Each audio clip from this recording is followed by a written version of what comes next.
Bienvenue dans notre série des paroles de motivation. Notre chaîne YouTube, Josaphat Mambweni TV. Que mon Dieu vous soit favorable. Shalom, shalom, bien-aimés dans le Seigneur. Je vous salue au nom de notre Seigneur Jésus-Christ. Alléluia. On vient encore de se réveiller, ce qui est une très bonne chose, une très bonne nouvelle. Vous savez, les bontés de Dieu se renouvellent à nous chaque matin. Ses compassions ne sont pas arrivées à leur terme. Elles se renouvellent à nous chaque matin. C'est comme une dose divine que Dieu accorde à l'humanité chaque fois que nous nous réveillons. Nous prenons cette dose. Et c'est comme une chance, une opportunité. C'est comme Dieu nous donne une nouvelle possibilité de bien faire les choses. Là où nous n'avions pas pardonné, que nous puissions pardonner. Là où nous avions chuté, que nous puissions avoir l'intelligence pour ne plus tomber. Là où nous avions loupé, que nous puissions réellement, notre Dieu, produire un grand impact. Et là où les choses étaient mal organisées, que nous puissions maintenant mettre les choses et chaque chose à sa place. C'est votre bien-aimé Josaphat Mambweni. Déjà vous êtes habitué, chantre et prédicateur de l'évangile. Aujourd'hui je vous parle des erreurs à ne pas commettre dans la vie. Si vous n'avez pas suivi les premiers numéros, vous verrez les liens dans la description. Là aujourd'hui je parle de la deuxième partie. Et dans la première partie j'ai plus parlé des erreurs que nous commettons au niveau domestique. C'est-à-dire que le choix de conjoint, le choix d'un chauffeur, le choix d'un jardinier, ainsi de suite. Et aujourd'hui, je parle des erreurs à ne pas commettre au niveau de, je parle relationnel. Voilà, c'est cela. Au niveau relationnel. C'est-à-dire que quand nous vivons, on n'est pas seul. Nous vivons en relation avec une femme, en relation avec un patron, en relation avec des amis, en relation avec votre pasteur, en relation avec ceux qui sont élevés en dignité dans votre société, dans votre pays, dans votre ville, dans votre quartier, dans votre province. Et partout où vous vous déplacez, vous êtes aux prises à des personnes avec qui vous interchangez. C'est un peu ça ce que je voulais dire. Alors, qu'est-ce qui se passe d'habitude? Dans les contacts des hommes, les erreurs ne manquent pas. Comme je l'ai dit dans les premiers numéros, nous avons été créés, Adam et Ève ont commis des péchés. Cette nature nous a suivis jusqu'à aujourd'hui. Ce qui fait que la Bible dit, nous branchons tous de plusieurs manières. Oui, nous commettons des fautes. Nous continuerons à commettre des erreurs.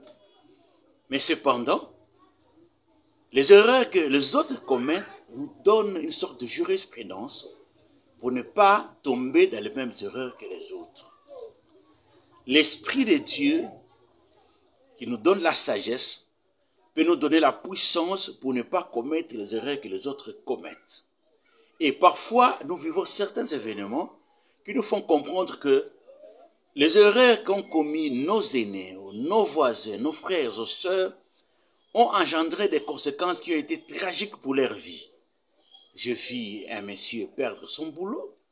Je vis telle personne rompre des meilleures relations qu'il avait et qui lui ont permis d'avoir tel job, les rompre parce que son comportement, son attitude n'était pas très chic. Alors, les erreurs ne sont pas fortuites. Elles amènent toujours à des conséquences qui feront qu'un jour que nous disions, si je savais, qu'est-ce qui m'a poussé? Mais cette idée est venue d'où? Oh mon Dieu, s'il y avait une autre chance, je ne reviendrais pas là-dessus. Alors, quelles sont les erreurs que nous commettons dans le niveau relationnel que nous devions carrément éviter pour ne pas nous attirer des conséquences tragiques? Je parle d'abord d'un langage déplacé. Il arrive dans la vie sous l'emprise de la colère, sous l'emprise de la haine, sous l'emprise de quelque chose qui nous arrive, de quelque chose pour lequel nous n'avions pas désiré.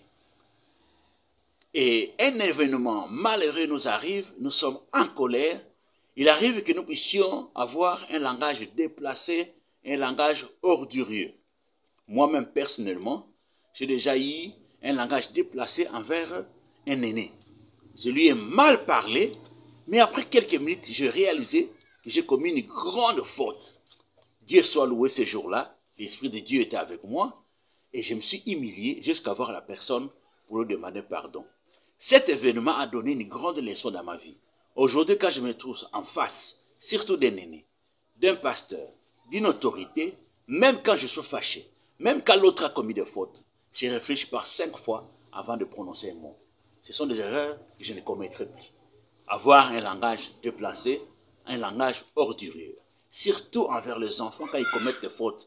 Nous avons tendance à sortir des injures qui disent que non, tu es ça, tu es cela. On colle des adjectifs sur des enfants, on colle des adjectifs sur nos femmes, ce qui n'est pas une très bonne chose, bien aimé dans le Seigneur. J'ai déjà vu des relations se rompre à cause de mauvais langages.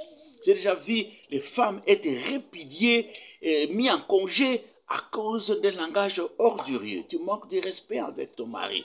Tu dis de n'importe quoi. Tu racontes de bêtises. Tu vas dire à gauche et à droite ce qui se passe dans votre foyer. Et quand on vous reproche, vous montez sur vos grands chevaux et vous dites n'importe quoi, un langage déplacé. Ce sont des erreurs à ne pas commettre dans la vie. Vous risquez gros. Le mari, c'est votre chef. Il peut vous foutre à la porte et on lui donnera raison. Vous êtes salarié quelque part. Attention avec votre patron. Oui, le patron, il n'a pas toutes les qualités pour avoir des défauts. Même s'il est en faute, il y a une autre manière pour lui parler. Il y a des patrons qui peuvent vous mettre dehors à cause de votre langage ordurieux, à cause de votre langage déplacé. Faites attention dans les relations. Même votre pasteur, il peut vous foutre à la porte, ou bien il peut ne plus vous considérer comme tel à cause de votre langage ordurier. Vous pouvez même manquer une promotion, vous pouvez manquer une élévation parce que votre langage n'est pas bon. Oui, cela dénote d'une personne qui n'est pas équilibrée. Faites attention à ce que vous prononcez. Des erreurs à ne pas commettre, des discussions qui n'aboutissent à rien.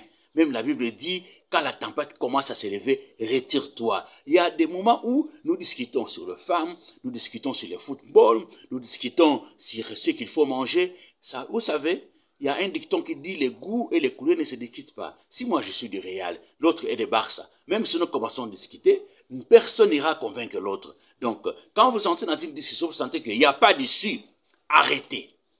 Retirez-vous de la discussion parce que cette discussion mène à de grandes rivalités qui risquent de casser des relations une fois pour toutes. Évitez de parler sur un sujet pour lequel les gens ont déjà des positions bien campées. Vous m'avez entendu?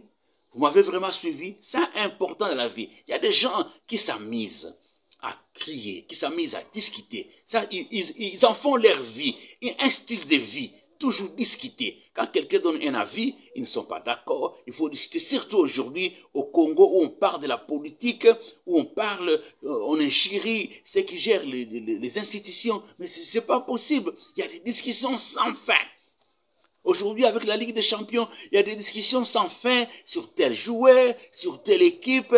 Oui, quand vous avez engagé une discussion et qu'elle n'est pas constructive, et que le sens ici, frères et sœurs, je te conseille, retire-toi.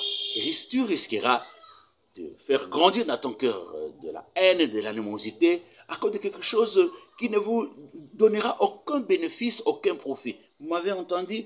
Il y a aussi le manque de respect. Faites attention, bien-aimés dans le Seigneur. Il nous arrive parfois dans la vie que nous puissions manquer de respect, même à des personnes que nous trouvons apparemment inutiles. C'est pas bien, le manque de respect, ce n'est pas bien, bien-aimé dans le Seigneur. Pourquoi manquer du respect? Ce sont des erreurs à ne pas commettre dans la vie. Manquer du respect avec son pasteur, manquer du respect envers son patron. Il vous dit ceci, vous ne suivez pas. Vous êtes une femme, votre mari décide qu'à partir d'aujourd'hui, moi je considère qu'on doit vivre comme ça dans notre maison. Tu ne suis pas les instructions. Tu es un enfant, ton parent dit, moi je veux ça, tu ne le respectes pas, c'est pas une bonne chose. Vous savez, quand vous avez affaire à des gens qui ont votre avenir entre leurs mains, ils peuvent vous déconsidérer et vous priver de certains privilèges dont vous auriez dû être bénéficiaire.